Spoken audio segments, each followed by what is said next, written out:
بسم اللہ الرحمن الرحیم رب زدنی علما إن الحمد لله نحمده ونستعينه ونستغفره ونؤمن به ونتوكل عليه ونعوذ بالله من شرور أنفسنا ومن سيئات أعمالنا من يهده الله فلا مضل له ومن يضلله فلا هادي له وأشهد أن لا إله إلا الله وحده لا شريك له وأشهد أن محمدا عبده ورسوله فإن خير الحديث كتاب الله وخير الهدي هدي محمد صلى الله عليه وسلم وشر الأمور محدثاتها وكل محدثة بدعة وكل بدعة ضلالة وكل ضلالة في النار. قال الله تبارك وتعالى في القرآن المجيد والفرقان الحميد بعد أن أقول أعوذ بالله السميع العليم من الشيطان الرجيم من همزه ونفخه ونفسه. يا أيها الناس اتقوا ربكم الذي خلقكم من نفس واحدة وخلق منها زوجها وبث منهما رجالا كثيرا ونساء واتقوا الله الذي تساءلون به والأرحام إن الله كان عليكم رقيبا. يا أيها الذين آمنوا اتقوا الله حق تقاته ولا تموتن إلا وأنتم مسلمون. يا أيها الذين آمنوا اتقوا الله وقولوا قولا سديدا يصلح لكم أعمالكم ويغفر لكم ذنوبكم ومن يطع الله ورسوله فقد فاز فوزا عظيما. الحمد لله خالق الوجود من العدم الذي علم بالقلم علم الإنسان ما لم يعلم والصلاة والسلام على سيد الأشرف الأنبياء المرسلين نبينا محمد وعلى آله وأصحابه أجمعين. رب اشرح لي صدري ويسر لي أمري واحلل عقدة من لساني يفقهوا قولي. سبحانك لا علم لنا إلا ما علمتنا إنك أنت العليم الحكيم. أما بعد. کل ہم نے دیکھا کہ علامہ ابن قیم رحمۃ اللہ علیہ نے جو دلائل پیش کیے ہیں اس کو ہم نے سمجھنے کی کوشش کی، اور قریب ہم نے 20 جو علامہ ابن قیم رحمہ اللہ نے دلائل دیے ہیں وہ آپ کے سامنے رکھیں. آج انشاءاللہ جو بقیہ دلائل ہے وہ ہم آپ کے سامنے رکھنے کی کوشش کریں گے. جو 21ویں دلیل ہے جو علامہ ابن قیم رحمہ اللہ نے صحابہ کی عظمت پر، صحابہ کی اتباع کی وجوب پر پیش کی، اس کو متعدد محدثین نے نقل کیا، بلکہ خود امام بخاری علیہ الرحمہ نے اپنی صحیح کے اندر نقل کیا ہے.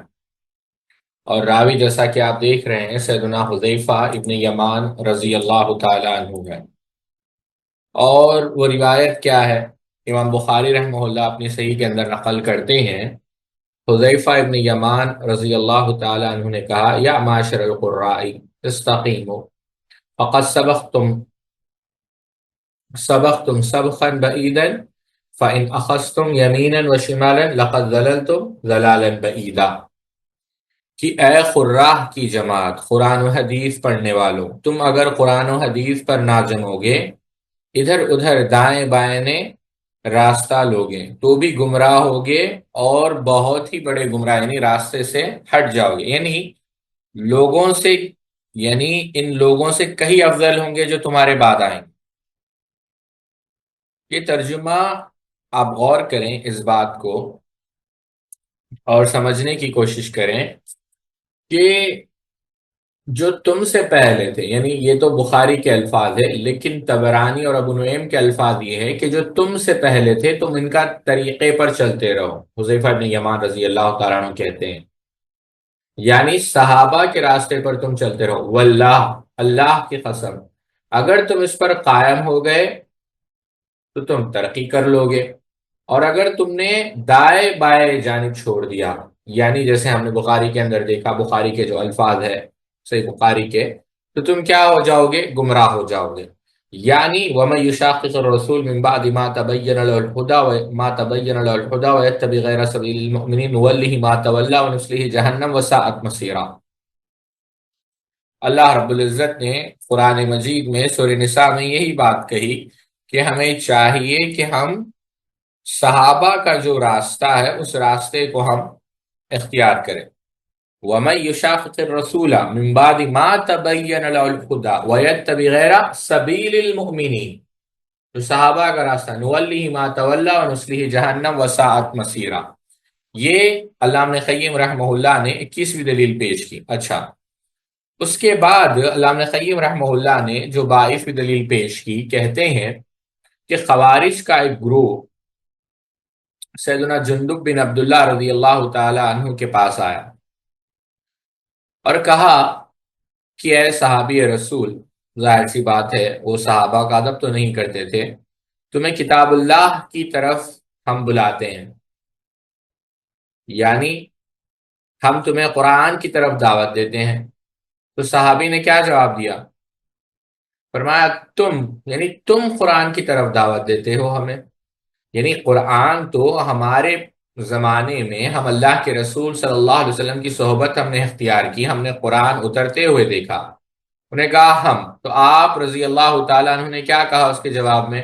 اے خبیثوں، ہم صحابہ کی اتباع کو تم گمراہی سمجھتے ہو اور ہمارے طریقے کے خلاف کو تم ہدایت سمجھتے ہو، یعنی تم کہہ رہے ہو کہ تم ہمیں قرآن کی طرف بلا رہے ہو، حالانکہ ہم نے دیکھا کہ قرآن نازل ہوا ہے، اور تم کہہ رہے ہو کہ ہمارا جو راستہ ہے وہ ضلالت والا ہے اور تمہارا جو راستہ ہے وہ ہدایت والا ہے، نکل جاؤ یہاں سے، ہمیں تمہاری کوئی ضرورت نہیں ہے، تمہاری کوئی حاجت نہیں ہے۔ علامہ قیم کہتے ہیں اس واقعے سے یہ بات ثابت ہوئی کہ صحابہ کو خطا پر سمجھنے والے اور بعد میں آنے والوں کو ثواب پر سمجھنے والے خود خطا کار ہیں۔ یہ لوگ اللہ کی کتاب کی طرف نہیں بلا رہے ہیں، کیونکہ یہ صفت تو صحابہ اکرام رضوان اللہ تعالی مجمعین کے پاس تھا، بلکہ اگر کوئی کہتا ہے کہ صحابہ کے پاس حق نہیں تھا، صحابہ کے پاس قرآن و حدیث کا فہم نہیں تھا، گویا ونعوذ باللہ من ذالک صحابہ کو گالی دینے کے مترادف ہے۔ یہ 22ویں دلیل علامہ قیم رحمۃ اللہ علیہ نے پیش کی۔ اس کے بعد جو روایت علامہ قیم رحمہ اللہ نے پیش کی، بڑی معروف روایت ہے، آپ جانتے ہیں، اور متعدد کتابوں میں یہ حدیث بھی وارد ہوئی ہے۔ ابو داؤد کے اندر اور بھی بہت سارے حوالے ہیں جو ارباز ابن ساریہ رضی اللہ عنہ سے مروی ہے۔ آپ نے کہا کہ صلی بنا رسول اللہ صلی اللہ علیہ وسلم ذات یوم ثم اقبل علینا فوعظنا موعظۃ بلیغۃ ذرفت منها العیون ووجلت منها القلوب فقال قائل یا رسول اللہ کأن هذه موعظۃ مودع، یعنی گویا ایسا لگ رہا ہے کہ یہ آخری خطبہ ہے۔ فماذا تعهد الینا؟ فقال اوصیکم بتقوی اللہ والسمع والطاعة وإن عبدا حبشيا فإنه من يعش منكم بعدي فسيرى اختلافا كثيرا۔ وہ کیا دیکھا؟ فسيرى اختلافا كثيرا فعليكم بسنتي وسنة الخلفاء المهديين الراشدين تمسكوا بها وعضوا عليها بالنواجذ وإياكم ومحدثات الأمور فإن كل محدثة بدعة وكل بدعة ضلالة، اور کما قال النبی صلی اللہ علیہ وسلم۔ ارباز ابن ساریہ رضی اللہ تعالی عنہ نے کہا کہ ہم نے اللہ کے رسول صلی اللہ علیہ وسلم کے ساتھ ایک دن نماز پڑھی۔ اللہ کے رسول صلی اللہ علیہ وسلم نماز مکمل ہونے کے بعد آپ ہم سے مخاطب ہوئے، صلی اللہ علیہ وسلم وعظ فرمایا، خطبہ دیا، اور بڑا ہی بلیغ اور جامع وہ خطبہ تھا، اور اس خطبے کا اثر یہ ہوا کہ ہماری آنکھیں جو ہے بہہ پڑی، یعنی ہم رو پڑے اور دل ہمارے دہل گئے۔ تو کسی نے پوچھا اللہ کے رسول، ایسا لگ رہا ہے گویا یہ الوداعی وعظ ہے آپ کا، آپ کوئی وصیت فرما دیجیے۔ تو آپ صلی اللہ علیہ وسلم نے کیا کہا؟ میں تمہیں وصیت کرتا ہوں کہ اللہ کا تقوی اختیار کیے رہنا، اللہ سے ڈرنا، اور اپنے احکام کے، یعنی جو اپنے حکام ہیں، حکمران ہیں، سلطان ہیں، ان کے احکام سننا اور ماننا، خواہ کوئی حبشی غلام ہی کیوں نہ ہو۔ اور اللہ کے رسول نے پیشن گوئی کی کہ میرے بعد تم بہت زیادہ اختلاف دیکھو گے، تو اس وقت میری سنت اور میرے خلفاء کی سنت کو اپنائے رکھنا۔ یعنی کون سے خلفاء؟ جو اصحاب رشد و ہدایت ہے، مضبوطی سے تھامنا، بلکہ داڑوں سے پکڑ لینا، اور بدعات سے جو ہے اعراض کرنا، اپنے آپ کو بچائے رکھنا، کیونکہ ہر بدعت گمراہی ہے، اور بعض روایتوں میں جیسا کہ آپ جانتے ہیں، اور ہر گمراہی کہاں لے کر جانے والی ہے؟ جہنم میں لے کر جانے والی ہے۔ یہ 23ویں دلیل علامہ ابن قیم رحمۃ اللہ علیہ نے پیش کی۔ اچھا، اس کے بعد جو 24ویں دلیل علامہ ابن قیم رحمۃ اللہ علیہ نے پیش کی وہ ہے ترمذی کی۔ کہتے ہیں حذیفہ رضی اللہ تعالی عنہ اس کے راوی ہے کہ اللہ کے رسول صلی اللہ علیہ وسلم نے، اب اس حدیث پر غور کرے ساتھیو، اللہ کے رسول صلی اللہ علیہ وسلم نے کیا کہا؟ اللہ کے رسول صلی اللہ علیہ وسلم نے کہا کہ تمہیں اقتدا، پیروی کرنی ہے۔ کس کی؟ میرے بعد، یعنی اللہ کے رسول صلی اللہ علیہ وسلم نے کہا کہ میری وفات کے بعد جن کی پیروی تمہیں کرنی ہے کون ہے؟ ابی بکر و عمر فی الباب عن ابن مسعود۔ اب کہا کہ میرے بعد تمہیں جس کی اقتدا کرنی ہے وہ سیدنا ابو بکر کی اور سیدنا عمر کی رضی اللہ تعالی عنہ۔ اب ساتھیو اس کے بعد اور بھی روایت ہے، ایک اور روایت میں یہ بھی ملتا ہے، عبداللہ ابن مسعود رضی اللہ تعالی عنہ کا بھی ذکر کیا۔ اب اس روایت کے اندر ایک عقدی مسئلہ میں آپ کو سمجھانا چاہتا ہوں۔ اللہ رب العزت مجھے حق بات کہنے کی اور آپ لوگوں کو حق بات سمجھنے کی توفیق عطا فرمائے۔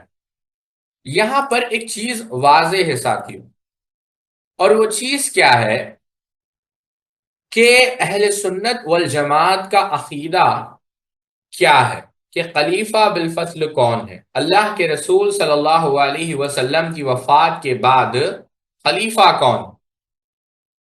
ہم میں اور اہل تشیع میں یہ بنیادی اختلاف ہے۔ روافض میں وہ کیا کہتے ہیں؟ ان کا عقیدہ کچھ اور ہی ہے، لیکن اہل سنت والجماعت کا عقیدہ کیا ہے؟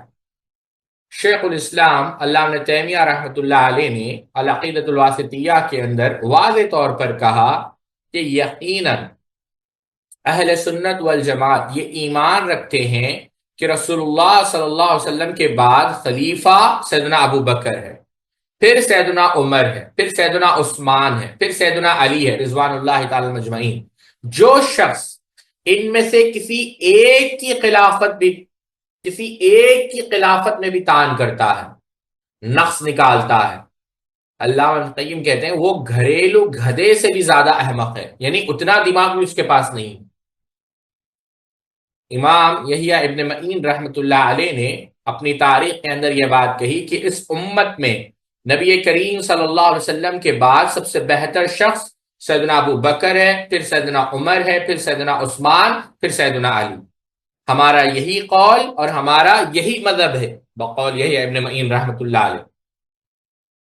اور آپ صحابہ کو دیکھیں، عبداللہ ابن مسعود رضی اللہ تعالیٰ عنہ کہتے ہیں، امام حاکم رحمۃ اللہ علیہ اپنی مستدرک کے اندر اس کو نقل کرتے ہیں کہ اللہ کے نبی صلی اللہ علیہ وسلم کے جو صحابہ اکرام تھے انہوں نے اجماع اور ان کے اتفاق سے سیدنا ابو بکر صدیق رضی اللہ تعالیٰ عنہ کو خلیفہ بنا لیا۔ امام شافعی رحمۃ اللہ علیہ کہتے ہیں، امام بہقی اعتقاد کے اندر نقل کرتے ہیں، مسلمانوں نے اس بات پر اتفاق کیا کہ خلیفہ ایک ہی ہونا چاہیے، تو انہوں نے سیدنا ابوبکر صدیق رضی اللہ تعالی عنہ کو اپنا خلیفہ بنایا۔ امام ابو الحسن اشعری رحمۃ اللہ علیہ الابان عن اصول الدیانہ کے اندر کہتے ہیں کہ سیدنا ابوبکر صدیق رضی اللہ عنہ کی امامت، خلافت کی دلائل میں سے یہ ایک دلیل یہ ہے کہ تمام مسلمانوں نے آپ رضی اللہ تعالیٰ عنہ کی بیعت کی اور آپ کی امامت کے لیے مطیع ہو گئے، یعنی ان کے تابعدار ہو گئے۔ بلکہ آگے علامہ ابو الحسن اشعری رحمہ اللہ نے یہ بھی بات کہی کہ بیعت رضوان والے صحابہ جن کی تعریف اللہ رب العزت نے قرآن مجید میں کی، یہ سب سیدنا ابوبکر صدیق رضی اللہ تعالیٰ کی امامت پر متفق ہو گئے تھے۔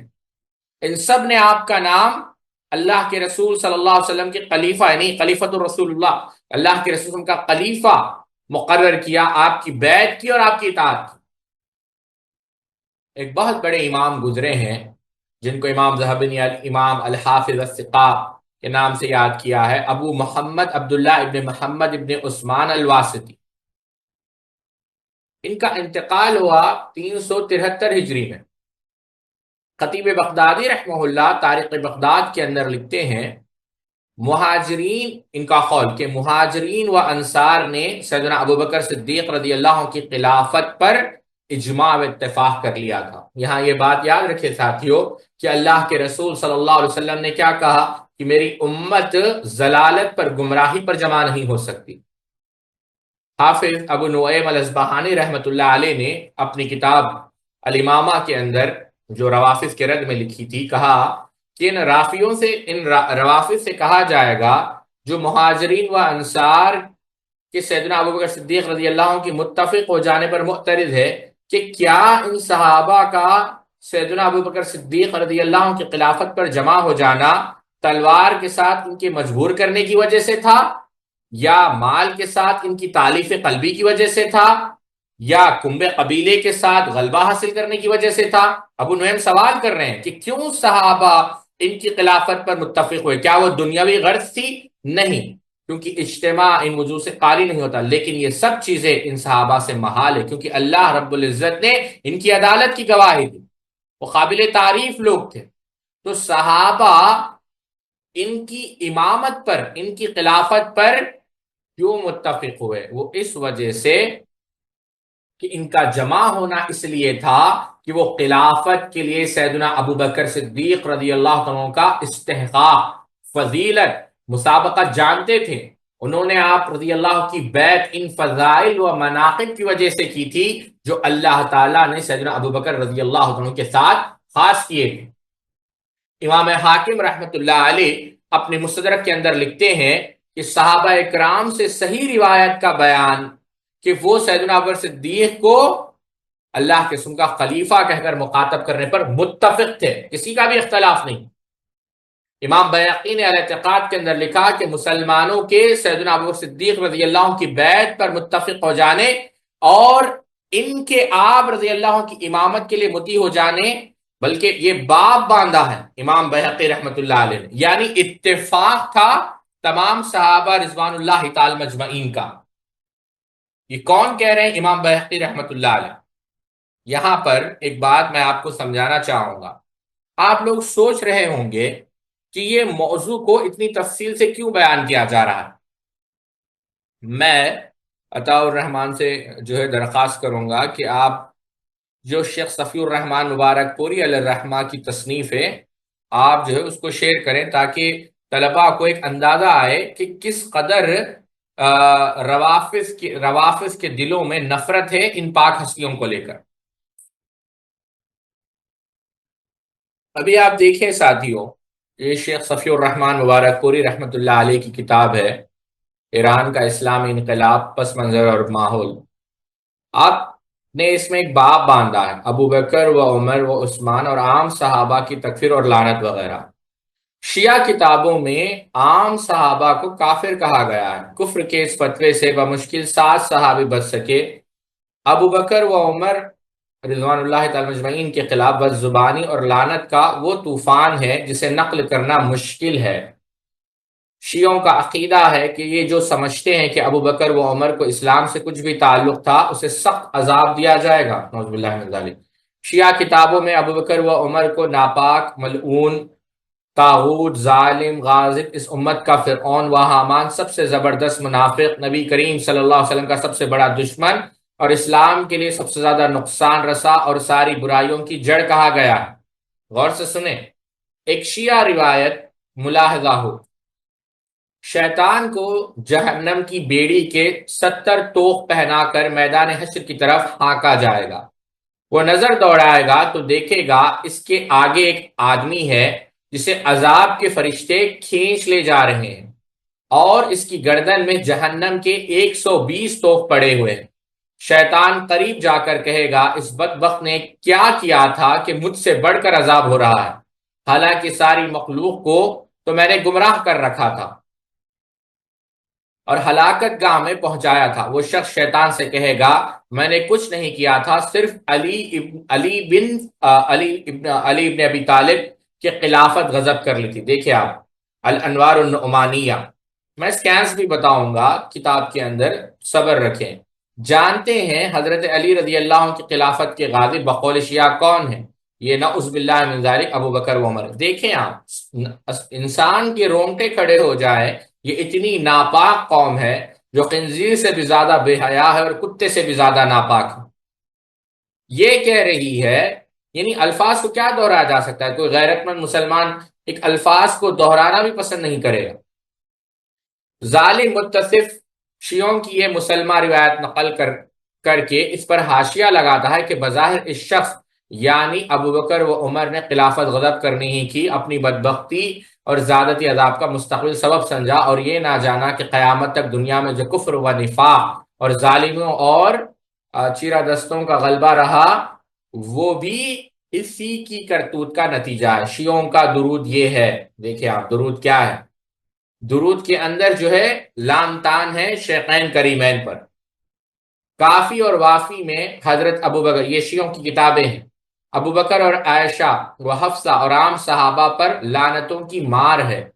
شیعہ ہر نماز کے بعد ایک دعا پڑھتے ہیں جن میں مذکورہ چاروں مقدس ہستیوں اور عام صحابہ پر لعنت بھیجتے ہیں۔ اسی طرح وہ اپنے اماموں کی قبروں کی زیارت کرتے ہیں تو ایک دعا پڑھتے ہیں کہ جس میں دور اول سے اب تک کی پوری امت پر لعنت بھیجتے ہیں، آپ پر بھی ہم پر بھی۔ کافی جلد نمبر 3 صفحہ نمبر 391 میں لکھا ہے کہ ام المؤمنین عائشہ صدیقہ اور ام المؤمنین حفصہ رضی اللہ تعالیٰ عنہ کافر اور منافق ہے اور ہمیشہ ہمیشہ کے لیے جہنم میں رہیں گے۔ اس کتاب میں جو شیعوں کی صحیح بخاری ہے، یعنی جو مقام اہل سنت کے ہاں بخاری کا ہے وہ مقام کافی کا ان کے پاس ہے، ان دونوں امہات المؤمنین کے بارے میں ایسے ایسے گندے الفاظ ہیں کہ شیطان کے رونگٹے بھی کھڑے ہو جائیں۔ ایک شیعہ روایت میں بیان کیا گیا ہے کہ اللہ تعالیٰ نے اس کائنات کے علاوہ مزید 70,000 کائنات پیدا کیے ہیں، ہر کائنات میں 70,000 امتیں ہیں، ہر امت کی تعداد جن و انس سے زیادہ ہے۔ ان ساری کائنات کی ساری امتوں کا صرف ایک ہی کام ہے کہ نعوذ باللہ من ذالک صبح شام شیخین کریمین پر لعنت بھیجے۔ یہ دیکھیں آپ، شیعہ حضرات حضرت عمر کے مجوسی قاتل کی بڑی تعظیم کرتے ہیں، جس بدبخت نے، جس ملعون نے امیر المؤمنین سیدنا عمر بن خطاب رضی اللہ عنہ کو قتل کیا، اسے یہ کیا کہتے ہیں؟ بابا شجاع الدین کہتے ہیں، انٹرنیٹ پر جا کر ماریں۔ اور حضرت عمر رضی اللہ عنہ کے قتل کے نام پر یعنی وہاں پر اس دن عید مناتے ہیں اور اس کو سب سے بہترین عیدوں میں شمار کرتے ہیں، جس دن سیدنا عمر بن خطاب شہید ہوئے، اور اسے یعنی اس کو فخر کا دن، عظمت کا دن سمجھتے ہیں۔ اس سلسلے میں شیعہ مصنف نعمت اللہ جزائری نے الانوار النعمانیہ میں 2 روایتیں ذکر کی ہیں۔ میں بڑے ہی امانت کے ساتھ یہ بات بتانا چاہوں گا، میں نے اس کتاب کا لفظاً لفظاً ترجمہ کیا ہے، وہ انگلینڈ سے چھپی بھی ہے کتاب۔ جب ہم نے اس کو پڑھا تو ظاہر سی بات ہے انسان کو بہت تکلیف بھی ہوتی ہے، غصہ بھی آتا ہے، خاص کر ایک سنی کو۔ ہم نے سوچا بھی کہ آیا یہ لکھا ہوا ہے، اتنی غلاظت کیسے ہو سکتی ہے، یعنی انسان اتنا کیسے گر سکتا ہے، اور جو خود اپنے آپ کو مسلمان کہے۔ تو یہ پوری کتابیں ہمارے پاس موجود ہے، میں انشاءاللہ بھی اسکرین شیئر کر کر بھی بتاؤں گا آپ کو۔ ایک عالم دین گزرے ہیں، اللہ ان پر رحم فرمائے، مولانا ضیاء الرحمن فاروقی رحمہ اللہ، انہوں نے ان تمام حوالات کو، ان کی کتاب ہے تاریخی دستاویز، اس کو جمع کیا ہے، وہ بھی انشاءاللہ ہم آپ کو بھی بتائیں گے۔ جزائری نے جلد نمبر 1 صفحہ نمبر 61 میں 2 روایتیں ذکر کی ہے جن میں رسول اللہ صلی اللہ علیہ وسلم کی زبانی یہ پیشن گوئی گڑی گئی کہ آپ نے اس دن کو برکت و سعادت والا دن بتاتے ہوئے فرمایا کہ اس دن اہل بیت کا دشمن اور اہل بیت کا فرعون، حامان، ظالم، غاضب، ان کے حرام کی پردہ دری کرنے والا، جب منافق، امت میں سودا پھیلانے والا، سود پھیلانے والا، ناحق امت کا مال چھیننے والا اور غلط جگہ خرچ کرنے والا، اپنے کندھے پر ذلت کا کوڑا لے پھرنے والا، امت کو گمراہ کرنے والا، قرآن میں تحریف کرنے والا، حضور کی اولاد کا حق ضبط کرنے والا اور آپ کو جھٹلانے والا، خیانت، کوشش، دغا باز، غدار، کینہ، یہ سب کس کے لیے استعمال ہو رہے ہیں؟ آپ سوچیں۔ میرا مقصد صرف یہی ہے کہ طلبہ اس بات کو بڑی سنگینی سے سمجھیں کہ بغیرت ہے وہ لوگ جو یہ کہتے ہیں کہ شیعہ سنی بھائی بھائی ہیں، انہیں پتہ ہی نہیں کہ رافضیت کیا ہے۔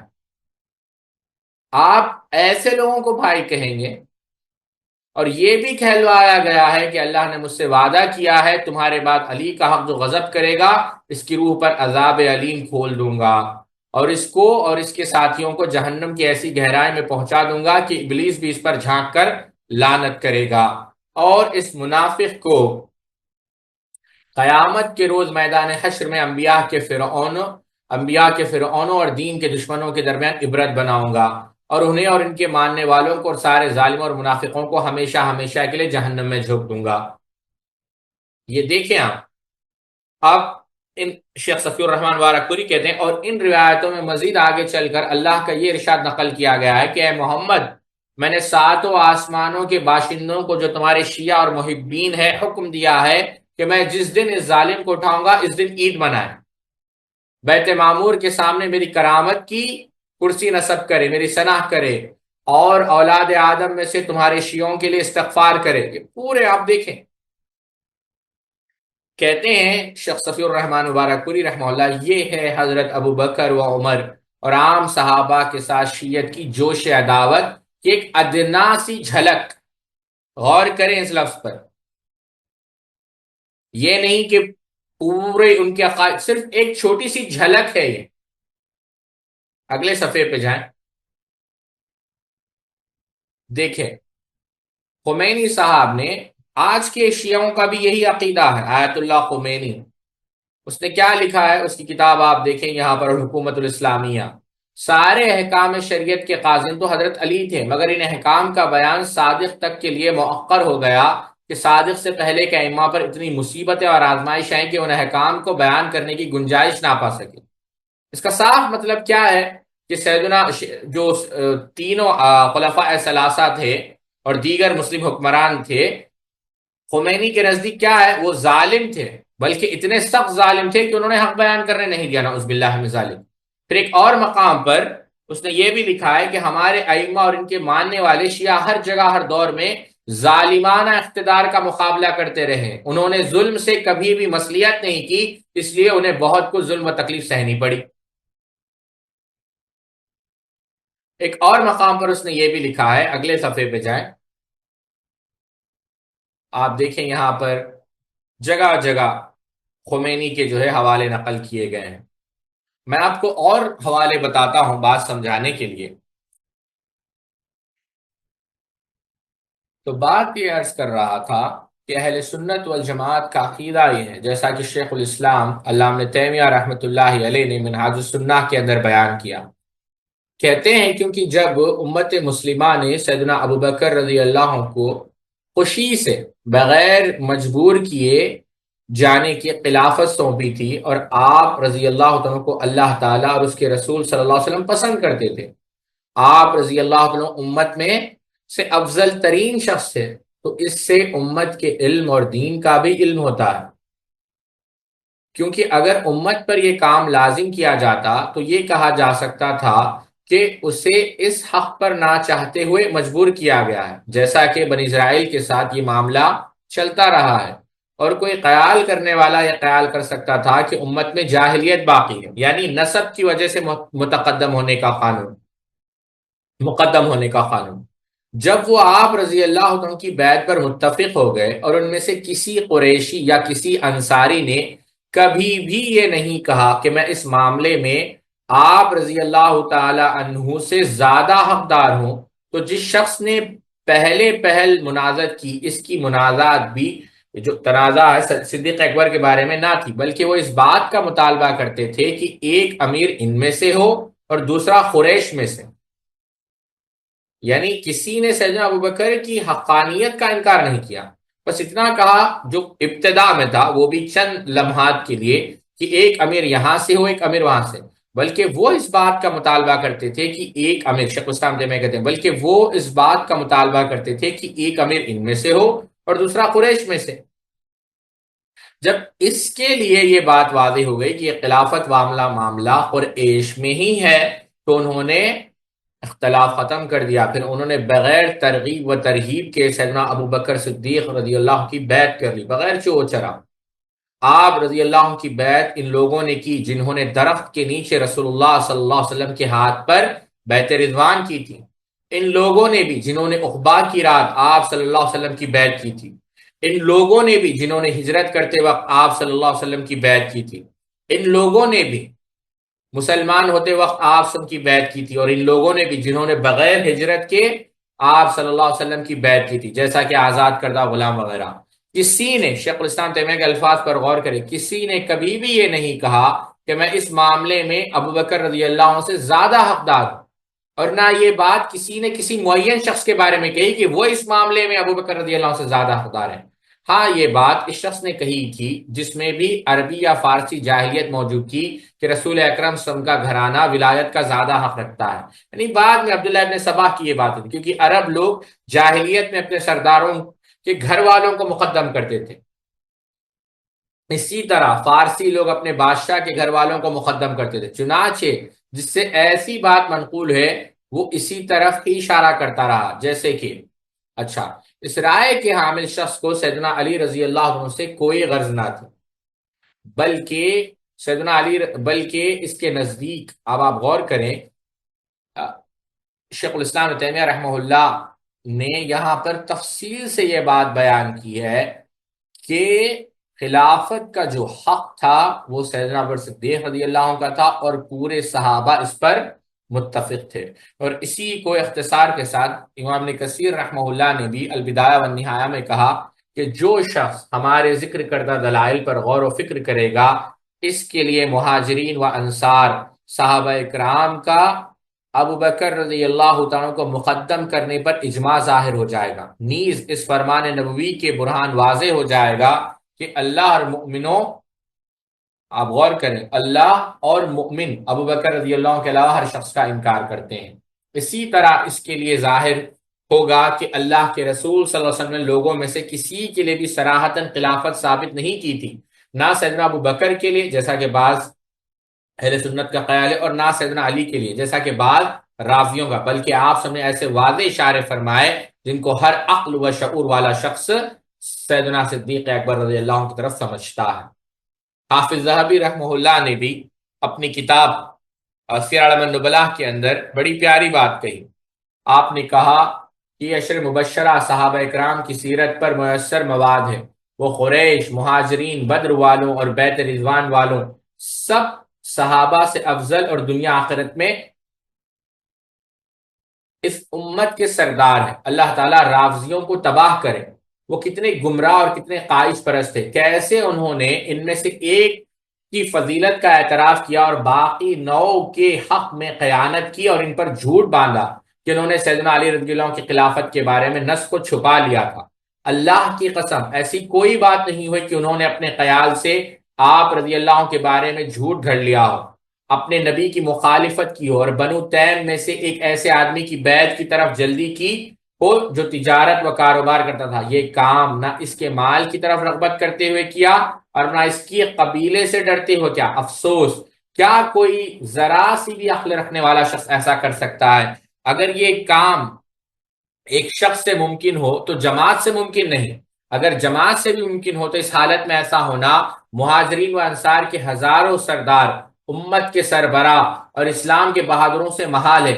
لیکن روافض سے رہائی پانے کی کوئی راہ نہیں، کیونکہ یہ مہلک مرض ہے اور ہدایت ایسا نور ہے جو اللہ تعالیٰ جس کے دل میں چاہے ڈالتا ہے. اللہ تعالیٰ ہی کے پاس ہدایت دینے کی قوت ہے. تو امام ذہبی کہہ رہے ہیں کہ ناممکن ہے کہ اتنے صحابہ، اتنے بہادر لوگ جو دولت مند بھی ہے، جو کسی سے ڈرتے نہیں، جو اللہ کی رضا کو تلاش کرنے کی کوشش کرتے ہیں، جنہوں نے باطل کے سامنے شکست نہیں کھائی، حق کو ڈنکے کی چوٹ پر بیان کیا، کیسے ہو سکتا ہے کہ اپنی خواہش کی بنا پر کسی اور صحابی کا حق مار کر کسی اور صحابی کو خلیفہ بنا دے؟ یقیناً نہیں. انہوں نے جو اتفاق کیا، یہ جو صحابہ کا اجماع ہے، یہ اللہ کی رضا کے خاطر تھا. انہوں نے اللہ کے رسول صلی اللہ علیہ وسلم کے بیان کردہ احادیث کے اشاروں کو سمجھا، تبھی اس فیصلے پر یہ پہنچے.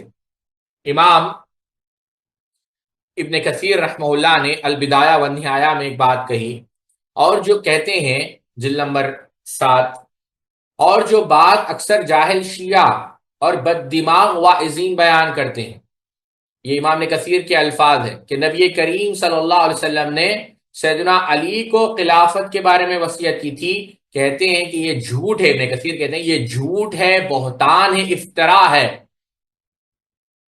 جس سے ایک بہت بڑی غلطی لازم آتی ہے. کیا؟ کہ صحابہ اکرام معاذ اللہ خیانت دار تھے. کیونکہ اگر اللہ کے رسول صلی اللہ علیہ وسلم نے سیدنا علی کو خلیفہ بنایا تھا تو پھر صحابہ نے سیدنا ابوبکر کا انتخاب کیوں کیا؟ تو گویا جو شخص سیدنا علی کو خلافت کا حقدار مان رہا ہے، حقیقت میں اس کو سیدنا علی سے کوئی محبت نہیں ہے، وہ چاہتا ہے کہ تمام صحابہ کو خیانت دار ثابت کرے۔ یہ بات آپ یاد رکھیں، سمجھے کہ نہیں اس بات کو؟ تو بات یہ عرض کر رہا تھا، ابن کثیر رحمۃ اللہ علیہ کہتے ہیں آپ صلی اللہ علیہ وسلم کے بعد انہوں نے آپ کی وصیت کو نافذ کرنے اور وصیت کیے جانے والے شخص تک پہنچانے میں ٹال مٹول سے کام لیا۔ یہی معنی نکلے گا اگر کوئی یہ کہتا ہے کہ سیدنا علی کو خلافت کے لیے انتخاب کے بعد بھی ان کو نہیں بنایا گیا، جیسے روافظ کہتے ہیں، تو اس کا مطلب کیا ہے کہ صحابہ رضوان اللہ تعالی اجمعین نے اس کام میں تاخیر کی۔ آپ سوچیں، اللہ اور رسول پر ایمان رکھنے والا اور دین اصلاح کو ہی حق سمجھنے والا ہر شخص اس جھوٹ کو پہچان لے گا کہ یہ جھوٹ ہے۔ ایسا ہو ہی نہیں سکتا کہ اللہ کے رسول صلی اللہ علیہ وسلم نے کسی بات کا صحابہ کو حکم دیا ہو اور صحابہ نے اس کی تابعداری نہ کی، کیونکہ صحابہ اکرام رضوان اللہ تعالی مجمعین انبیاء اکرام کے بعد سب سے افضل ترین مخلوق، بہترین لوگ ہیں، اس امت کا بہترین گروہ ہے۔ وہ ایسے کیسے کر سکتا ہے؟ اگر آپ دلائل دیکھیں، میں بعض دلائل آپ کے سامنے رکھتا ہوں۔ آپ سیدنا عبداللہ ابن مسعود رضی اللہ تعالیٰ عنہ کو لیں، وہ بیان کرتے ہیں، اور اس کو امام احمد ابن حنبل رحمۃ اللہ علیہ نے اپنی مسند کے اندر، امام نسائی نے اپنی سنن کے اندر، امام نبی شیبہ نے اپنی مصنف کے اندر، امام ابن سعد نے اپنی طبقات کے اندر، ابن ابی عاصم نے کتاب السنہ کے اندر، امام فصوی، امام یعقوب ابن سفیان الفصوی رحمہ اللہ نے اپنی معرفت و تاریخ کے اندر، امام حاکم نے مستدرک کے اندر، امام بیہقی نے سنن الکبریٰ کے اندر، امام عبد البر نے تمہید کے اندر، متعدد محدثین نے اس کو نقل کیا کہ جب اللہ کے رسول صلی اللہ علیہ وسلم کی وفات ہوئی تو انصار صحابہ نے کیا کہا کہ ایک امیر ہم میں سے ہو اور ایک تم میں سے۔ تو اس وقت سیدنا عمر رضی اللہ عنہ کے پاس آئے اور فرمایا کیا تمہیں معلوم نہیں کہ اللہ کے رسول صلی اللہ علیہ وسلم نے سیدنا ابو بکر رضی اللہ عنہ کو لوگوں کی امامت کا حکم دیا تھا، مروا ابا بکر فلیصلی بالناس۔ تو تم میں سے کون ہے جو سیدنا ابو بکر رضی اللہ عنہ سے آگے ہونا چاہتا ہے، ان سے مقدم ہونا چاہتا ہے؟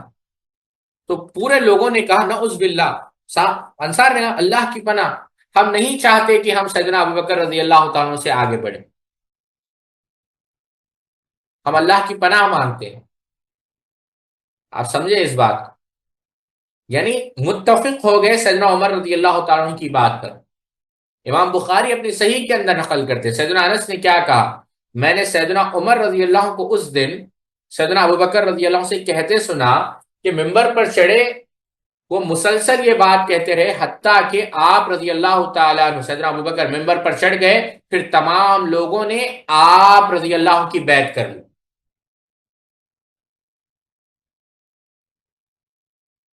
امام نسائی رحمت اللہ علیہ سنن الکبریٰ کے اندر نقل کرتے ہیں، سالم بن عبید رضی اللہ تعالیٰ عنہ کہتے ہیں کہ نبی کریم صلی اللہ علیہ وسلم پر مرض موت میں غشی طاری ہو گئی۔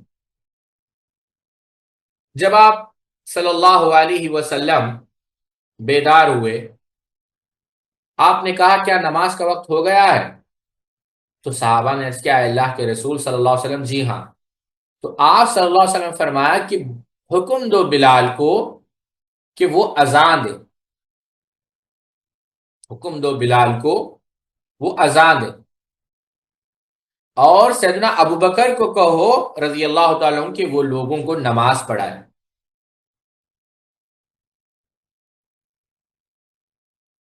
اب اس کے بعد روایت آگے بڑھتی ہے اور کہتے ہیں کہ جب آپ کا انتقال ہوا تو مہاجرین مشورہ کرنے کے لیے جمع ہوئے، انہوں نے کہا چلو ہمیں انصار کے پاس لے چلو۔